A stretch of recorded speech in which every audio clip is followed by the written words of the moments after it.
41장 큰 영광 중에 계신 주,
기도로 예배를 시작하겠습니다.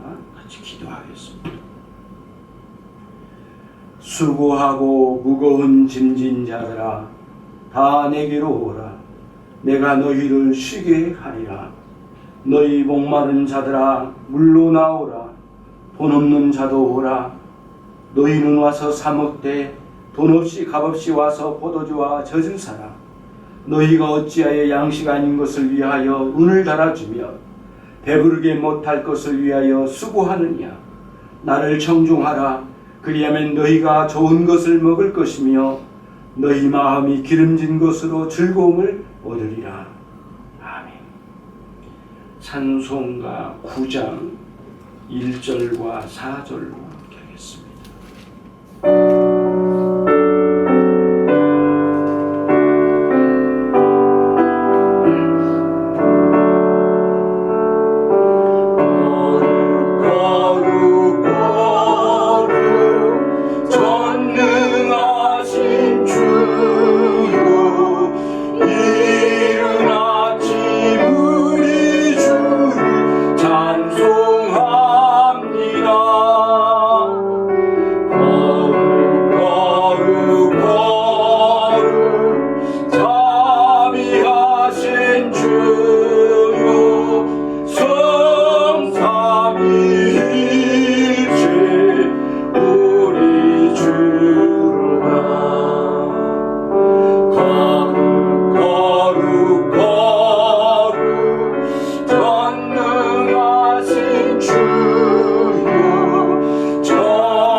사도신경으로 같이 신앙 고백하시겠습니다. 전능하사 천지를 만드신 하나님 아버지를 제가 믿사오며 그 외아들 우리 주 예수 그리스도를 믿사오니 이는 성령으로 잉태하사 동정녀 마리아에게 나시고 본디오 빌라도에게 고난을 받으사 십자가에 못 박혀 죽으시고 장사한 지 사흘 만에 죽은 자 가운데서 다시 살아나시며 하늘에 오르사 전능하신 하나님 우편에 앉아 계시다가 저로서 산자와 중재를 심판하러 오시리라. 성령을 믿사오며 거룩한 공예와 성도가 서로 교통하는 것과 죄를 사하여 주신 것과 몸이 다시 사는 것과 영원히 사는 것을 믿사옵나이다. 아멘. 찬송가 246장입니다. 246장 내 주의 나라와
봉헌 기도로 같이 함께 기도하겠습니다. 기도하십시다.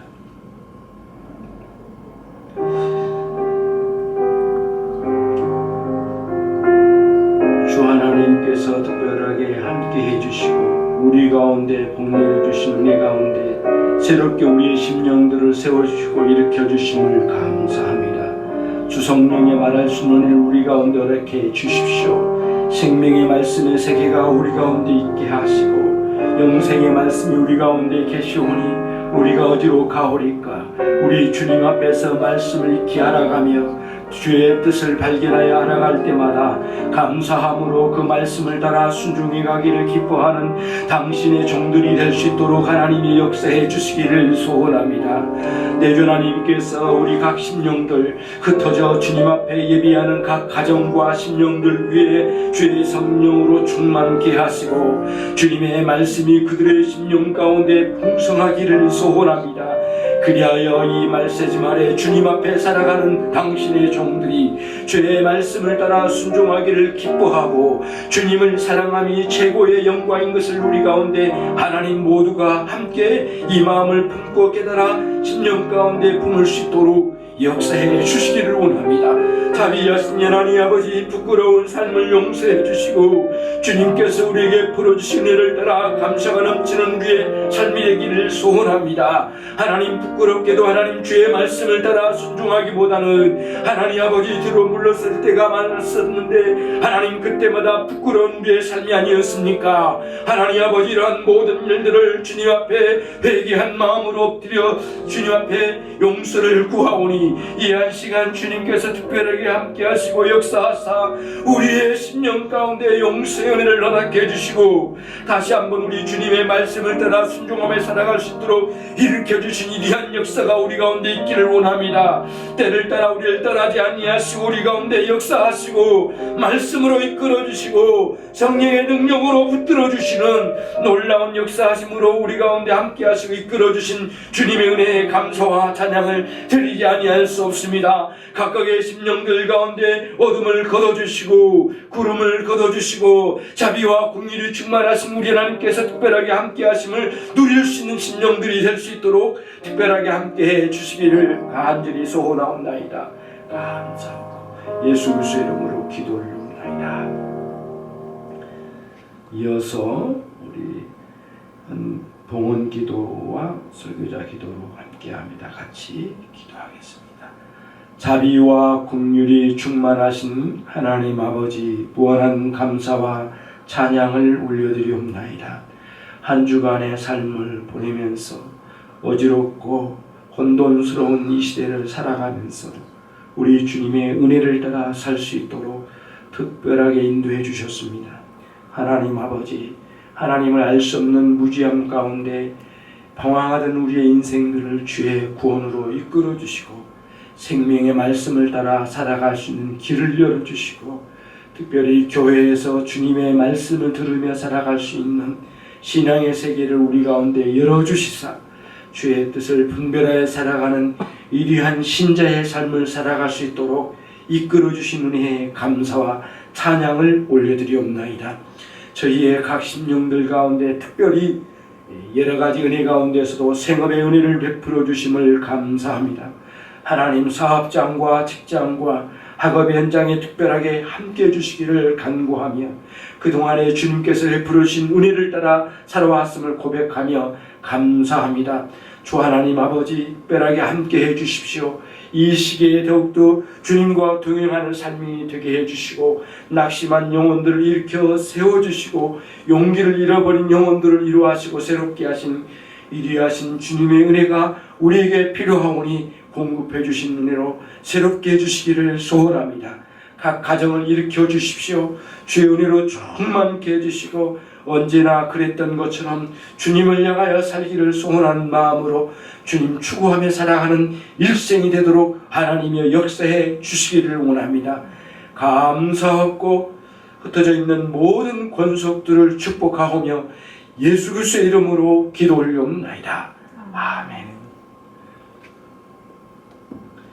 하나님의 말씀 고린도전서 13장 8절 말씀입니다. 고린도전서 13장 8절 말씀 같이 읽겠습니다. 사랑은 언제까든지 떨어지지 아니 예언도 패하고 방언도 그치고 지식도 패하리라. 다시 한번 제가 읽겠습니다. 사랑은 언제까지든지 떨어지지 아니하나 예언도 패하고 방언도 그치고 지식도 패하리라. 지지난 주 3월 1일이죠. 그때 이 같은 본문으로 앞에 사랑은 영원하다는 말씀으로 함께 우리가 말씀을 들었습니다. 그러나 3월 1일 우리가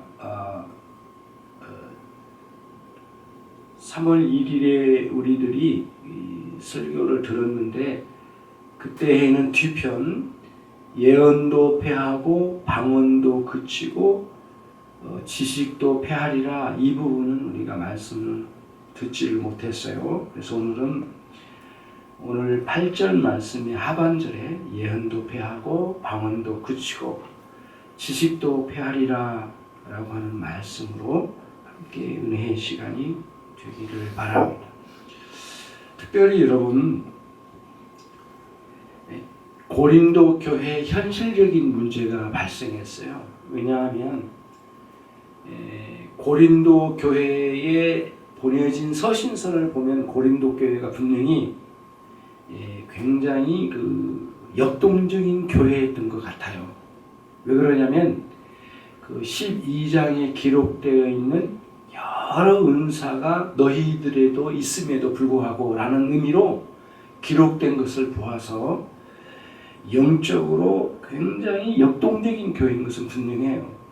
그러나 문제는 뭐냐면은 그 다양한 신령한 은사들을 소유한 신자들이 이 은사를 통하여 교회를 세워가는 목적을 향하여 갔으면 좋았을 뻔했는데 그러질 못했다는 거예요.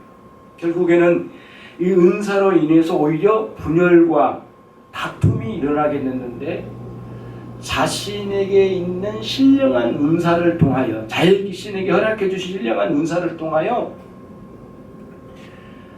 자신이 누리고 있는 이 은사가 다른 사람보다는 다른 은사보다는 더 월등하다라고 생각을 하고 우쭐대는 일들이 많이 있었거든요. 그로 인해서 다툼이 많이 일어나고 그러면서 결국은 이 은사로 인하여 신령한 은사고 성령께서 주신 은사는 맞지만은 이 은사를 통하여 오히려 교회에 분란이 일어나고 있다는 사실을 보면서 사도 바울이 가슴 아픔을 가지고 이 서신을 통해서 이제는 이 신령한 은사들에 머물러 있지 않고 또 다른 더 큰 은사를 추구하라고 사도 바울이 책망하듯이 말씀하면서 오늘 13장으로 들어오게 된 겁니다. 그러면서 이제 13장 1절로 3절에서 1, 2, 3절에서 여러 은사가 많이 있지만 12장에 여러 은사가 거명됐지만 13장 1, 2, 3절에서 제일 먼저 거명한 게 뭐냐면 오늘 이 8절 말씀에 나온 예언과 방언과 지식이에요. 이 은사가 아무리 대단하더라도 사실은 사랑이 없다면 아무것도 아니라는 말씀을 1, 2, 3절에서 이미 언급을 했어요. 그리고 또 12장 8절, 9절, 10절에서도 이 은사, 다시 말하면 이 예언의 은사, 방언의 은사, 지식의 은사가 거명이 됐단 말이에요. 근데 다시 8절에 와가지고 오늘 말씀에서 이 예언과 방언과 지식의 은사를 다시 거명하면서 그것과 사랑을 비교하면서 사랑의 영원성을 강조한 거죠. 그러면 이제 우리들이 생각할 때에는 뭐 다른 은사도 있잖아요. 병 고침의 은사 굉장하잖아요. 어찌 보면은 어떤 면에서는 예언의 은사 또는 방언의 은사, 지식의 은사보다 병 고침의 은사가 굉장히 뛰어나게 느껴질 거란 말이죠. 근데 왜 여기서는 예언의 은사, 방언의 은사, 지식의 은사를 이렇게 등장시켰을까? 라고 하는 문제거든요. 왜 그랬냐면은 그 문제는 교회적인 관점으로 볼 때 그래요. 굉장히 중요한 의미가 있는데 다른 은사보다는 예언과 방언과 지식의 은사는 특별히 교회의 공동체에 커다란 영향력을 끼쳤어요. 어떤 의미에서 영향력을 끼치느냐 하면은 하나님의 뜻과 생각을 깊이 알아가고 하나님의 생각과 뜻을 깊이 알아가는 은사 중에 이 세 가지는 항상 빠지지 않았어요. 이 예언과 방언과 지식의 은사는요. 그렇기 때문에 12장 8절로 10절에서도 이미 등장하고 13장 1절로 3절 말씀에서도 먼저 등장하고 그 다음 8절에서 다시 거명하면서 그런데 이 세 가지 가장 영향력을 끼치는 이 세 가지 은사와 사랑을 대비시켜서 사랑의 탁월성, 그리고 사랑의 영원성을 예수 강조한 것을 보게 되는 거죠.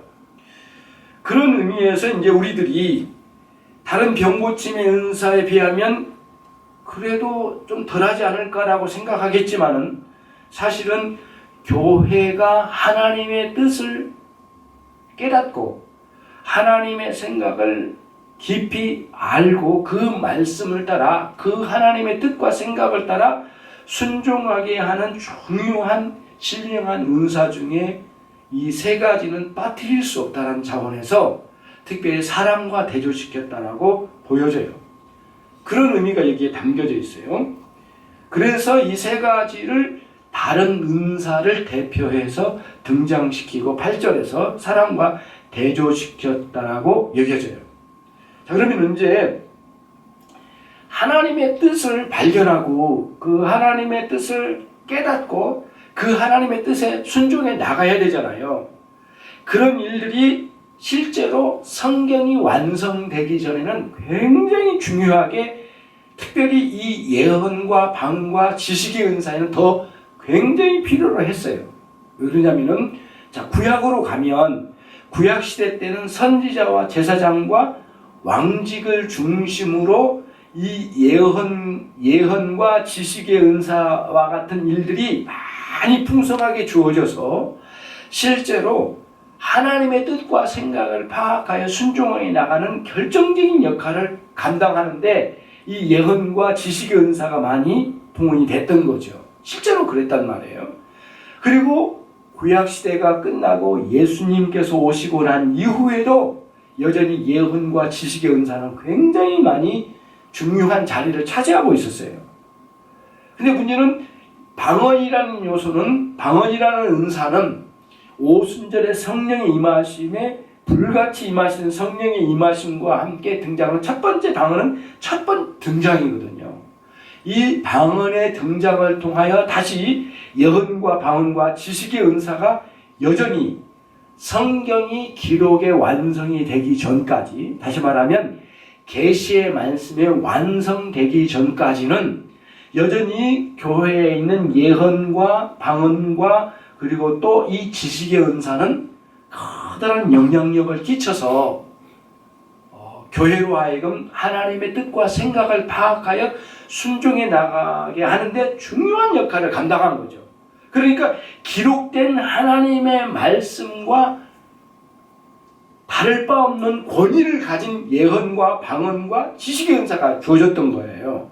그래서 그토록 그 당시에는 굉장히 이게 중요하게 여겨졌던 거예요. 그래서 실제로 고린도전서 14장 1절로 가면은 할 수만 있으면 너희들이 예언하기를 좋아해요. 예언을 하라 이 말씀이 나와요. 사랑을 따라 구하라. 신령한 것을 사모하되 특별히 예언을 하려고 하라 라고 한 말씀이 나와요.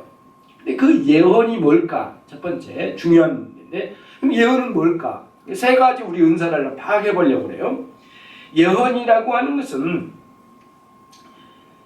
두 가지 의미가 있어요. 하나는 뭐냐면 미리 예자를 사용한 예언이라는 의미가 있어요. 미리 예자를 사용한 예언. 그건 뭐냐면 앞날에 대한 어떤 일을 먼저 선언적으로 말하는, 선포하는 중요한 앞날을 예견하여서 내놓는 예언의 말씀이죠. 이게 선지자들이 그 일을 감당했고 실제로 또 신약 성경에 여러분들이 잘 아신 것처럼 사도행전 21장 에베소 교회에 머물러 있던 사도 바울이 이게 빌립 7지사 중에 한 사람이었던 빌립의 딸이 예언을 해요.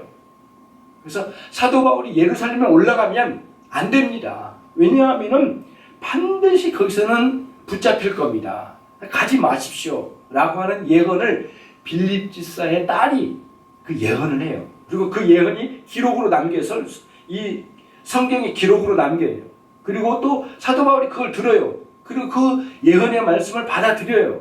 하지만 나는 가겠다고 하면서 가는 장면이 나오거든요. 그런 예언이 있다는 말씀이죠. 근데 또 이런 예언도 있어요.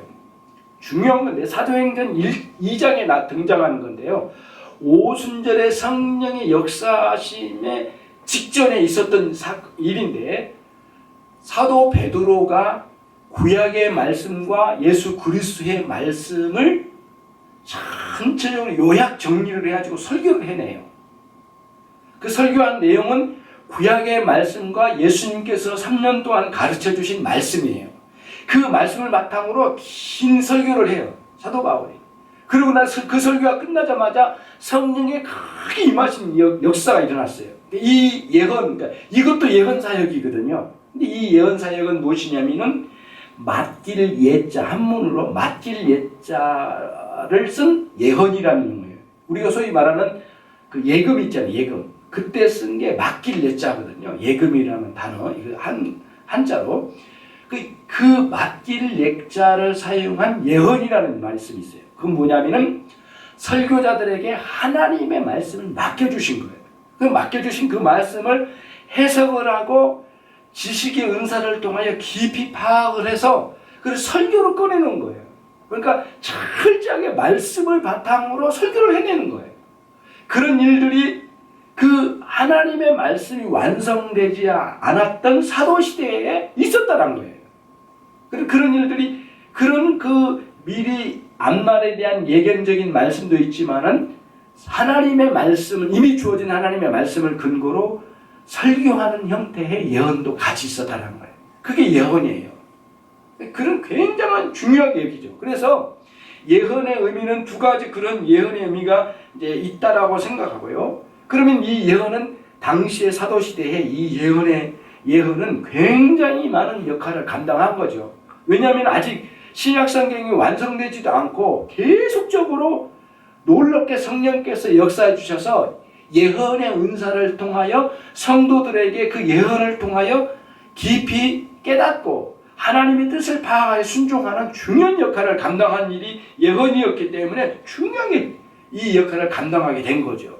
하지만 이 예언의 말씀이 이제 똑같은 권위로 계속되어졌느냐? 그러지도 않아요. 왜 그러냐면은 요한계시록 22장 마지막 장이에요. 마지막 장 끝부분에 이런 말씀이 나와요. 18절과 19절에 만일 누구든지 이것들 외에, 다시 말하면 지금까지 주어진 이 말씀이에요. 성경에 기록된 말씀, 이것들 외에 더하면 하나님이 이 책에 기록된 재앙을 그에게 더할 터이요.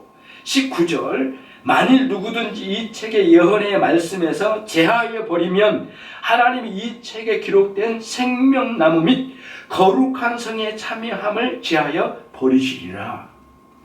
그러니까 하나님의 말씀을 더하거나 빼는 자는 저주를 받는다는 말씀이에요. 그런 의미의 말씀을 준 거예요. 그러면서 기록된 하나님의 말씀이 완결되면서 예언의 은사의 권위는 하나님의 완성된 하나님 말씀 밑으로 내려오게 되는 거예요. 예. 그러면 그 권위는 성경 말씀, 기록된 말씀 밑으로 내려오고 새롭게 다시 계시의 말씀으로 주는 예언의 말씀은 그 뒤로는 주어지지 않았다. 그럼 어떻게 해요? 이제는 뭐예요? 맡길 예자의 예언적 사역을 감당하는데 설교자들에게 하나님의 말씀을 맡겨주신 거예요. 그리고 그 말씀을 해석하고 그 말씀을 가지고 하나님의 백성들에게 선포하여 가르쳐 나가는 사역을 지속적으로 하라고 설교자들에게 명을 주신 거죠. 그런 차원에서 예언의 가치는 계속되고 있어요. 그런 차원에서는. 그러지만 아무리 설교가 대단하더라도 기록된 하나님의 말씀의 권위와 대등하거나 그 이위에 올라설 수는 없는 거죠.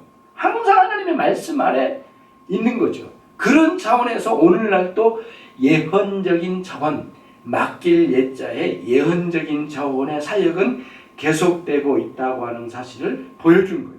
그렇지만 당시에 고린도 교회에 계속적으로 한자리에 앉아서 담임 목회자처럼 목회하는 사도가 아니었거든요. 그렇기 때문에 당시에 그렇게 권위 있는 예언의 은사는 굉장히 많이 필요했던 거예요. 그러니까 사람을 따라 구하라, 특별히 신령한 것을 사모하되 특별히 예언하기를 너희는 사모하라, 이런 표현의 말씀을 줬던 것도 그런 이유였던 것 같아요. 방언이 있어요. 그 다음 방언인데요, 방언은 그때 당시에 처음 등장한 게 오순절에 성령의 역사하신 사도행전 2장 3장에 기록된 그 역사 속에서 이루어졌던 건데요. 이건 뭐냐면은 사도시대에는 이 방언도 사실은 두 가지 면에서 변화가 일어나기 시작했어요. 하나는 뭐냐면은 사도행전 2장 3장에 등장한 오순절의 성령의 역사하심과 함께 등장한 방언의 은사는 기본적으로 창세기 11장에 있는 말씀과 연관성을 가지고 있어요. 창세기 11장에는 뭐냐면 바벨탑의 사건이 있어요. 거기에서 사람의 이름을 내고 여호와의 이름을 지워버리려고 하는 아주 완악한 태도로 자신들의 사역을 일궈 나갈 때에 서로가 힘을 모아 바벨탑을 쌓는 그런 사역이 있었어요. 악한 사역이 있는 불순종의 사역이죠. 그 사역을 있을 때에 하나님께서 그들의 서로의 말을, 그들이 가지고 있는 서로의 구음을 알아들을 수 없도록 하나님께서 징벌을 내리신 장면이 나와요. 그래서 서로가 이 일을 이루지 못하는 일도록 하나님이 형벌을 그렇게 내려주셨어요. 그러니까 그러고 난 뒤에 계속적으로 이어오다가 사도행전 2장 3장에 등장하는 이 방언의 은사를 통하여 서로 간의 구음이 들려지도록 하는 놀라운 역사를 허락해 주신 거예요. 예. 그런데 그 처음에 들려진 이 방언의 말씀, 방언의 은사를 통하여 자신이 속한 나라의 언어가 들려지기 시작하는 거예요. 근데 그 언어는 아무렇게나 들려진 게 아니에요. 뜻없는 게 아니라 그때 들려진 말씀은 뭐였느냐면은 사도 베드로가 설교하고 난 이후에, 그 복음이 전해지고 난 이후에 그 방언이 터졌는데 그때 들려진 말씀은 뭐냐면 그리스도의 복음이에요. 그리스도의 복음이 강력하게 그 자리에 찾아온 사람들에게 막 들려진 거예요. 수많은 나라에서 왔잖아요. 디아스포라, 유대인들, 흩어진 유대인들이 들어왔잖아요. 그들에게 이 말씀이 전해진 거예요. 그러면 동시에 복음을 깨닫는데 크다는 역할을 감당한 게 방언의 은사였던 거예요. 그러나 이제 또 오늘 이와 같이 고린도전서 14장의 말씀과 같이 방언을 또 이렇게 통변을 해줘야만 하는 그런 상황으로 또 오게 된 거예요.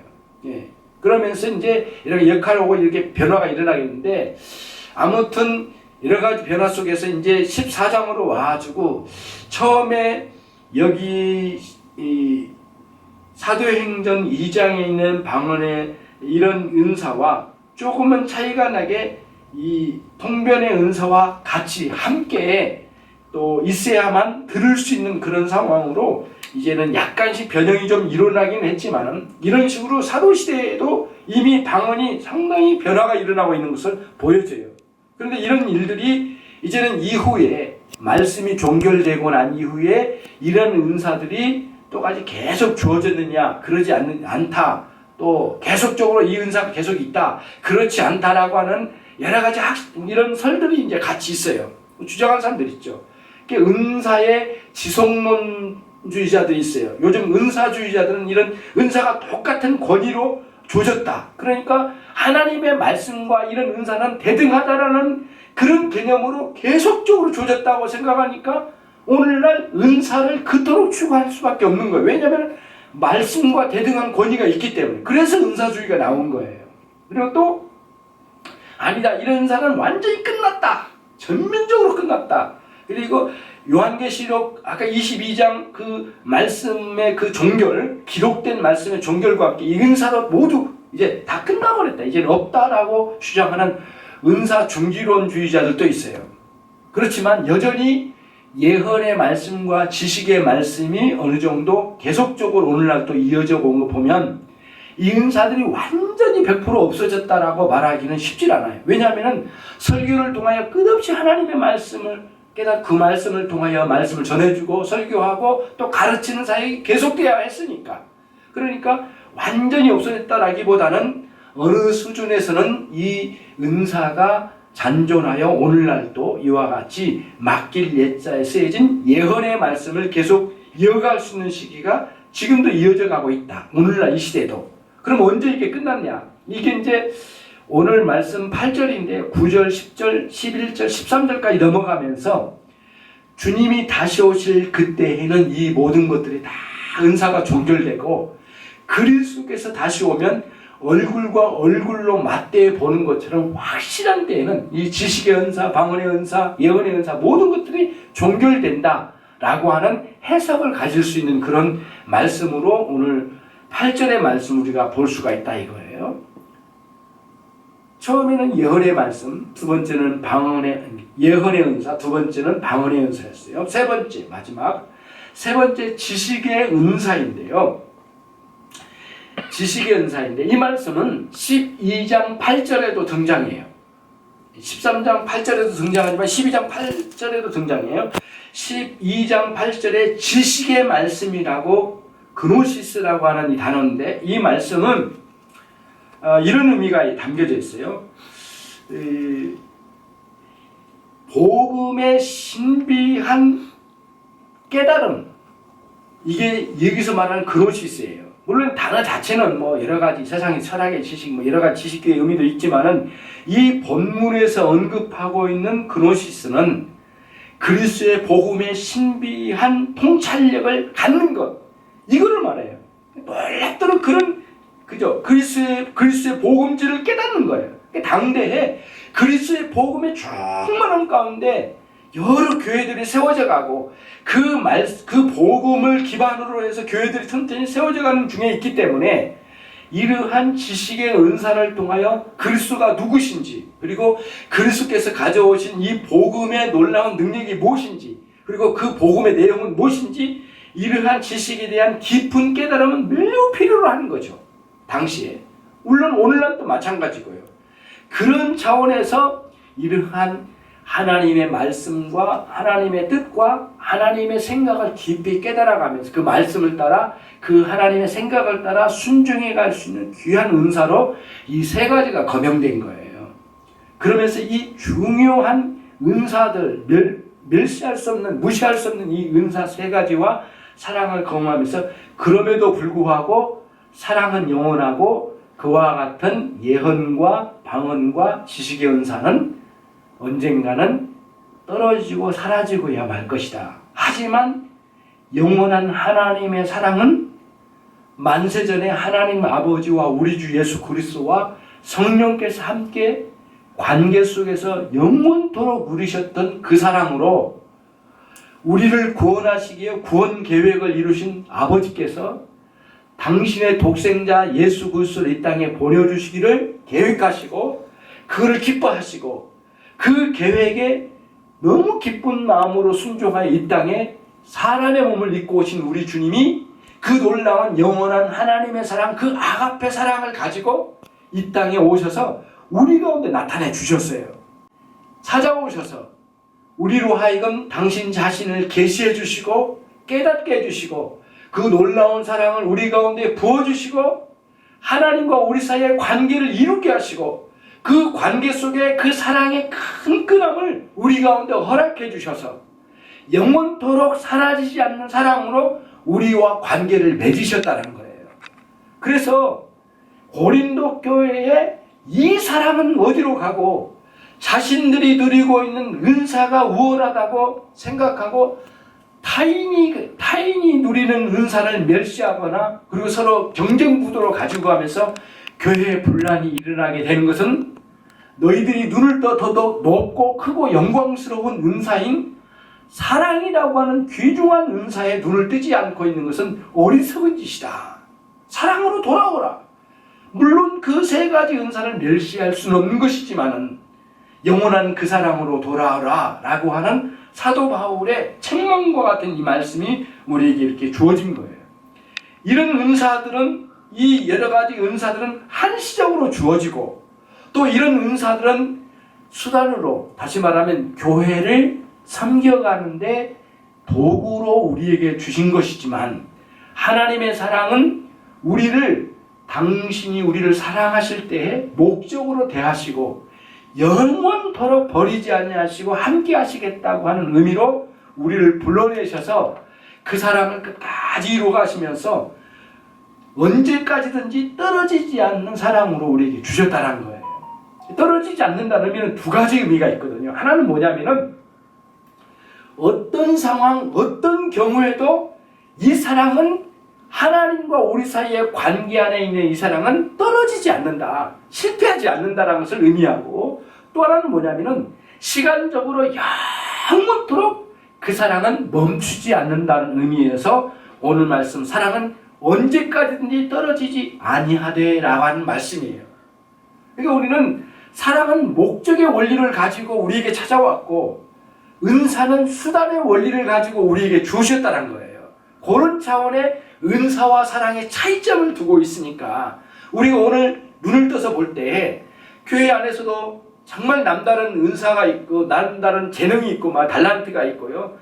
참으로 훌륭한 기능을 감당할 수 있는 사람들이 있지만은 우리에게 각자 다른 은사가 있고 달란트가 있지만은 우리에게는 각자 필요로 한 것은 뭐냐면은 영원히 떨어지지 않는 사랑이 필요하다는 사실을 보게 되는 거예요. 그래서 그리스도와의 깊은 사랑을 누리는 신앙의 세계를 지속적으로 누려가고 교회 안에서 타인을 향하여 그 사랑으로 대할 수 있는 신자의 위치를 찾아가고 영원히 떨어지지 않는 하나님 아버지와 우리 사이에 이 사랑을 맺어가면서 성부, 성자, 성령 안에 영원히 누리신 육적적 사랑 안으로 우리를 끌어들여 주신 세례의 개념처럼 우리가 그 사랑의 영원함 속에서 살아갈 수 있는 유일하고 영광스러운 신앙의 세계를 우리가 살고 있다는 거예요. 오늘날처럼 좌절스럽고 부끄러운 가운데 이 세상이 이끌림 당하고 있고 교회가 많은 상황을 경험하지만은 결코 언제든지 떨어지지 않는 그 사랑으로 살게 될 이 영광스럽고 영원한 사랑의 저와 여러분이 주님 은혜 안에서 이 사랑의 큰 의미를 가지고 살아가야 된다는 말씀을 오늘 말씀을 통하여 배우게 되는 것이죠. 여러분 가정과 여러분 각자의 삶에 이 영원한 사랑으로 늘 열정적으로 살아가는 위대한 신앙의 세계를 구가하시기를 주님의 이름으로 축원합니다. 기도하겠습니다.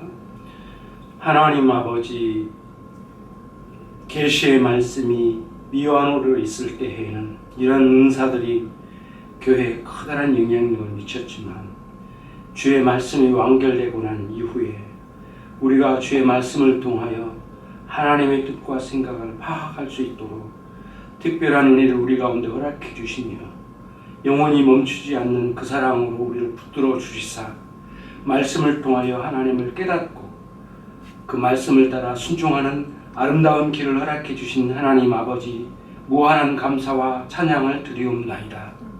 교회 위에 말씀을 허락해 주십시오. 특별히 인천 열린교회 하나님의 말씀을 풍성하게 허락해 주십시오.